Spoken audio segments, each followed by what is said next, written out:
তুরস্কে আজান দেওয়া বন্ধ করতে পারবে না কেউ, বলল এরদোয়ান। উত্তেজনার মাঝেই দক্ষিণ চীন সাগরে তাইওয়ানের সামরিক মহড়া। ইরাকে মার্কিন সামরিক বহর লক্ষ্য করে আবারও হামলা। ইরানের অভ্যন্তরীণ ব্যাপারে ট্রাম্পের অযাচিত হস্তক্ষেপ। নীল নদের উপর বাঁধ নির্মাণ শুরু করলো ইথিওপিয়া। সীমান্ত থেকে সরে যেতে চীনের অনীহা, আরও অস্ত্র ক্রয় ভারতে। ফিলিস্তিনিদের প্রতি আমার অকুণ্ঠ সমর্থন রয়েছে, আব্বাসকে বাশার আল আসাদ। মার্কিন অস্ত্র নিচে থাকা ইরানের ক্ষতি হবে না, ফল হবে মারাত্মক। হুয়াওয়ে নিয়ে যুক্তরাজ্যকে চীনের হুঁশিয়ারি। করোনা টিকা হ্যাকিং এর অভিযোগ রাশিয়ার বিরুদ্ধে। মার্কিন নির্বাচনে হস্তক্ষেপের চেষ্টা করছে ইরান, রাশিয়া, চীন, দাবি পম্পেও।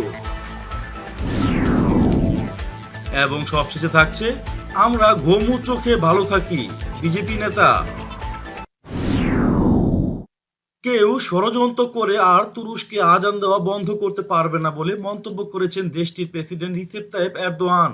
তুরস্কে ব্যর্থ সেনা অভ্যুত্থানের 4 বছর পূর্তিতে বুধবার জাতির উদ্দেশ্যে দেওয়া ভাষণে মন্তব্য করেন তিনি। এরদোয়ান বলেন, ফেটো আর পিকেকে এর মতো সন্ত্রাসী গোষ্ঠী যতই অপতৎপরতা চালাক না কেন, তার দেশের পতাকা কেউ নামাতে পারবে না। তিনি বলেন, 2016 সালের 15 জুলাই রাতের আধারে ফেতুল্লাহ টেররিস্ট অর্গানাইজেশন ফ্যাটো সেনা অভ্যুত্থানের মাধ্যমে ক্ষমতা দখল করতে চেয়েছিল, কিন্তু দেশটির স্বাধীন চেতা জনগণ নিজের জীবন তুচ্ছ করে সেদিন তুরস্কের সার্বভৌমত্ব রক্ষা করেছে। এরপর থেকে 15 জুলাই গণতন্ত্র ও জাতীয় ঐক্য দিবস হিসেবে পালিত হয়ে আসছে তুরস্কে। যুক্তরাষ্ট্রপন্থী ফেতুল্লাহ গুলেনকে ওই ঘটনার মূল ষড়যন্ত্রকারী মনে করা হয়। দক্ষিণ চীন সাগরে আধিপত্য নিয়ে চলমান উত্তেজনার মাঝেই সামরিক মহড়া শুরু করেছে তাইওয়ান। মহড়াটি বৃহস্পতিবার তাইওয়ানের মধ্য শহর তাইচংয়ে গোলাবারুদ নিক্ষেপ করে দেশটির সামরিক বাহিনী। চীনা আধিপত্যকে সতর্ক বার্তা দিতে শুরু হওয়া সামরিক মহড়াটি প্রত্যক্ষ করেন তাইওয়ানের প্রেসিডেন্ট সাই ইং ওয়েন। 5 দিন ধরে চলা যুদ্ধ প্রস্তুতি নিয়ে এই মহড়া শেষ হবে শুক্রবার। বুধবার সাবমেরিন থেকে টর্পেডো নিক্ষেপ করে তাইওয়ান নৌবাহিনী। গত 13 বছরের মধ্যে এই প্রথম বার্ষিক সামরিক মহড়ায় এই মরণাস্ত্র নিক্ষেপ করল দেশটি। গত কয়েক মাস তাইওয়ানের বিমান প্রতিরক্ষা জোনে চীনা সামরিক বিমান বারবার অভিযান চালায় বলে অভিযোগ দ্বীপ রাষ্ট্রটির সরকারের।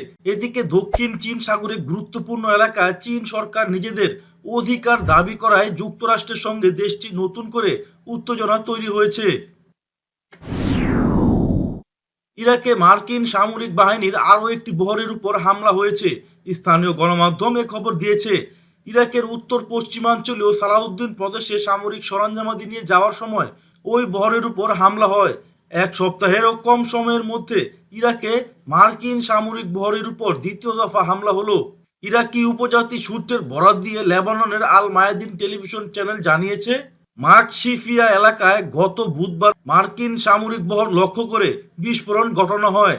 ইরাকের সাবেরিন বার্তা সংস্থার খবর অনুযায়ী আসহাব আল কাহাফ এই হামলার দায়িত্ব স্বীকার করেছে। সংগঠনটি বলেছে, আমরা নিশ্চিত করছি যে বিরাট একটি বহর আমরা ধ্বংস করেছি, তবে অল্প সময়ের ব্যবধানে সুস্পষ্ট কোনো তথ্য পাওয়া যায়নি। ইরানের ইসলামী বিপ্লবী বিজয়ের পর থেকেই আমেরিকা নিরবিচ্ছিন্নভাবে ইরানের বিরুদ্ধে শত্রুতামূলক এবং নেতিবাচক আচরণ করেই যাচ্ছে। মার্কিন প্রেসিডেন্ট ডোনাল্ড ট্রাম্প ইরান বিরোধী শত্রুতাকে নজিরবিহীনভাবে সর্বোচ্চ পর্যায়ে নিয়ে গেছে। ট্রাম্প কেবল ইরানের জনগণই নয়, বরং নিজ দেশের জনগণের বিরুদ্ধেও শত্রুতায় নেমেছে। ট্রাম্প এখন মানবিকতার দোহাই দিয়ে সম্পূর্ণ অযাচিতভাবে ইরানের অভ্যন্তরীণ বিষয়ে প্রকাশ্যে হস্তক্ষেপ করে যাচ্ছে। ডোনাল্ড ট্রাম্প সোশ্যাল মিডিয়ায় ইরানের বিপ্লব বিরোধী গ্রুপের সঙ্গে যুক্ত হয়ে ইরানের সশস্ত্র ডাকাতদের সম্ভাব্য ফাঁসির ব্যাপারে উদ্বেগ প্রকাশ করেছে। মার্কিন প্রেসিডেন্ট ট্রাম্প বুধবার তার ব্যক্তিগত টুইটে ইংরেজি এবং ফার্সি ভাষায় পোস্ট দিয়েছে। ওই পোস্টে তিনি চেষ্টা করেছেন ডাকাতদের ফাঁসির ঘটনাকে 2019 সালের নভেম্বরে বিক্ষোভের সঙ্গে জড়িয়ে ফেলতে। অতঃপর বাঁধ নির্মাণের কাজ শুরু করলো ইথিওপিয়া। নীল নদের উপর দেশটি দৈত্যাকৃতির বিদ্যুৎ উৎপাদনকারী বাঁধ নির্মাণ করছে। দেশটির জলমন্ত্রী এর আগে সুদান ও মিশরের সঙ্গে বৈঠক করেন। এরপরে তিনি ওই বাঁধ নির্মাণের ঘোষণা দিলেন। এ খবর দিয়েছে আল জাজিরা। খবরে বলা হয় এই বড় বাঁধ ইথিওপিয়ার জন্য অত্যন্ত গুরুত্বপূর্ণ হিসেবে বিবেচনা করা হচ্ছে। দেশটির দাবি এই বাঁধ চালু হলে প্রায় 11 কোটি মানুষ দারিদ্রতা থেকে বেরিয়ে আসবে। একই সঙ্গে নীল নদের উপর বাঁধ দিয়ে বিদ্যুৎ উৎপাদন করতে সক্ষম হলে ইথিওপিয়া হয়ে উঠবে আফ্রিকার সবথেকে বেশি বিদ্যুৎ রপ্তানিকারক দেশ।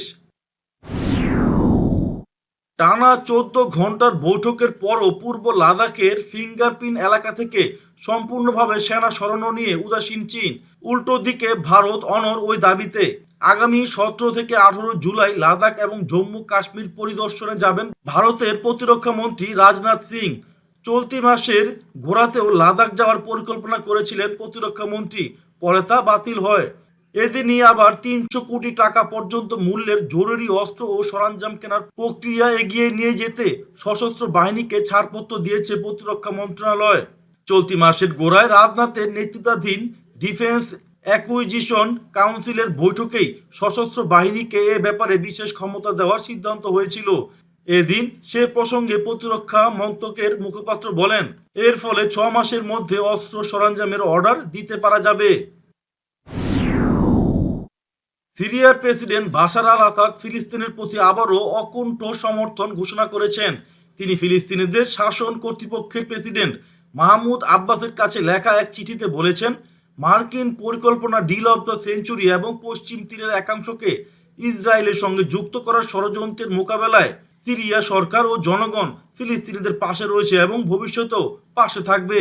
তিনি আরও বলেছেন, ফিলিস্তিনিদের প্রতি সমর্থন দেওয়ার ক্ষেত্রে সিরিয়ার অবস্থানে বিন্দুমাত্র পরিমাণ নড়চড় হয়নি এবং ভবিষ্যতেও এই অবস্থানের পরিবর্তন ঘটবে না।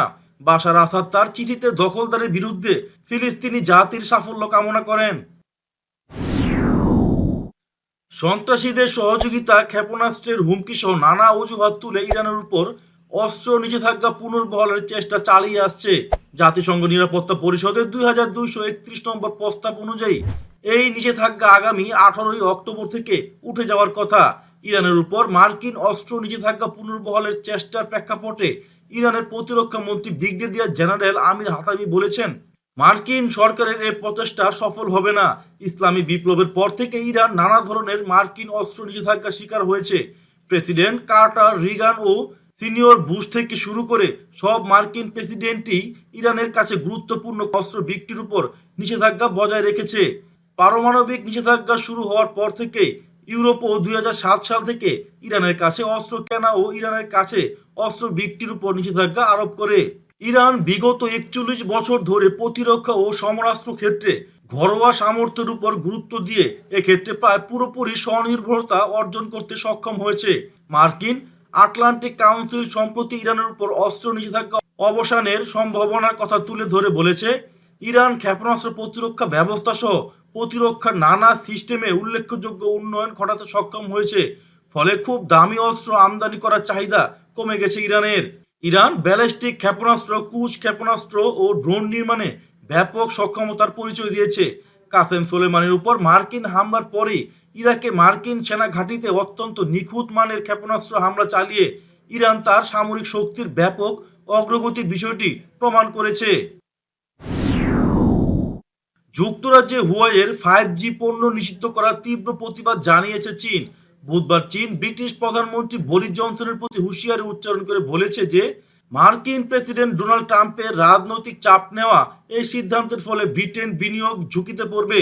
2027 সালের মধ্যে নাসসেন্ট 5G নেটওয়ার্ক থেকে হুয়াওয়ের সরঞ্জামগুলো সরিয়ে ফেলতে ব্রিটিশ প্রধানমন্ত্রী নির্দেশ দেওয়ার কয়েক ঘন্টা পরেই ট্রাম্প এই সিদ্ধান্তের জন্য কৃতিত্ব দাবি করেন। তিনি বলেন যে দেশগুলো যুক্তরাষ্ট্রের সাথে ব্যবসা করতে চায় তাদের উচিত হুয়াওয়েকে নিষিদ্ধ করা। তবে চীন বলছে যাদের $15 ট্রিলিয়ন অর্থনীতি ব্রিটেনের থেকে 5 গুণ বেশি, তারা সতর্ক করে দিয়ে বলেছে যে এই সিদ্ধান্ত ব্রিটেনের বিনিয়োগ ক্ষতিগ্রস্ত করবে, কারণ চীনা কোম্পানিগুলো লন্ডনে তাদের জাতীয় ও শীর্ষ টেলিকম প্রতিষ্ঠানকে অপমানিত হতে দেখছে।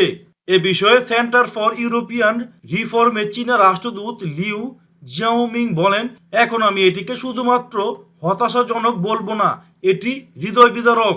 ব্রিটেন তাদের সংস্থাটিকে স্রেফ ছুঁড়ে ফেলে দিয়েছে বলে মন্তব্য করে তিনি বলেন, আপনি হুয়াইয়ের সাথে যে আচরণ করেছেন তা অন্যান্য চীনা ব্যবসায়ীরা খুব নিবিড়ভাবে অনুসরণ করছে এবং বিনিয়োগের জন্য অন্য দেশের ব্যবসায়ীদের আস্থা অর্জন করাও খুব কঠিন হয়ে যাবে। করোনা ভাইরাসের টিকা আবিষ্কারের সঙ্গে জড়িতদের সতর্ক করেছেন যুক্তরাষ্ট্র, ব্রিটেন ও কানাডার নিরাপত্তা রক্ষাকারী কর্মকর্তারা।